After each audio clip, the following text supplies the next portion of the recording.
My question is to the Treasurer. Will the Treasurer update the House on how the government is ensuring that Australia has a modern taxation system that is fit for purpose for our new economy?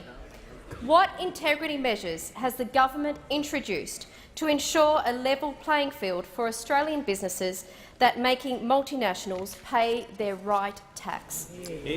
The Treasurer. Thank you, Mr Speaker, and I thank the member for Lindsay for her question. Today, once again, the Westpac survey shows that there are more optimists than pessimists about our Australian economy, Mr Speaker.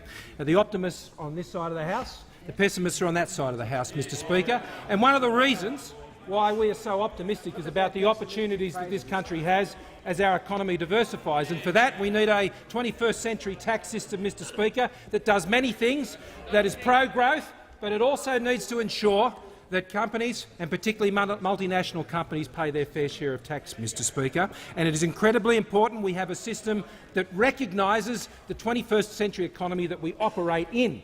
And that involves two key issues. First of all, we need to understand the digital economy and how our tax system engages with that. But also, we need to understand the practices adopted by multinationals to ensure that they pay their fair share of tax on what is earned in this country and on the transactions that take place here. And earlier today, Mr Speaker, I introduced into the House new legislation that will ensure that digital services and products that are sold over the internet are captured by GST. So if you're a foreign company, Mr Speaker, and you're engaging with Australians in here and you're selling services, digital products and services over the internet, Mr Speaker, you will pay GST. You will have to charge GST on that, and that will raise some $300 million a year, Mr Speaker, which will go to the states and territories, which will go to support the initiatives that they are intending to put in place. And this will ensure that you tax them at the point of sale, Mr Speaker, and this is a practical demonstration of the practical things that this side of the House is doing to ensure that we are capturing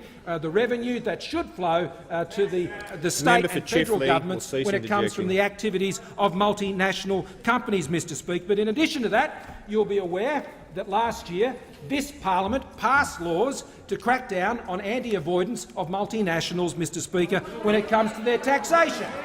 That was supported by the Greens, Mr Speaker. It was supported by the Greens, and it was put forward by this government, Mr Speaker. I can tell you who didn't support it, Mr Speaker. Every single member on that side of the House from the opposition who said, no, we don't want to support laws that will force multinationals to pay their fair share of tax in this country, Mr Speaker. And as a result of those laws, which those opposite opposed, we have gone to 80 companies now that the tax office is now dealing with, and we have a tax office that is resourced to do the job, Mr Speaker. Just today, the Tax Commissioner advised in estimates we now have over 150 people working in our internationals team. This includes more than 20 new recruits who have specialist experience working in economics, transfer pricing and international risk. These complement the more than 1,000 people in our public groups area, Mr Speaker. And on top of that, last year in audits alone, some $2.5 billion in additional revenue from this government cracking down on multinational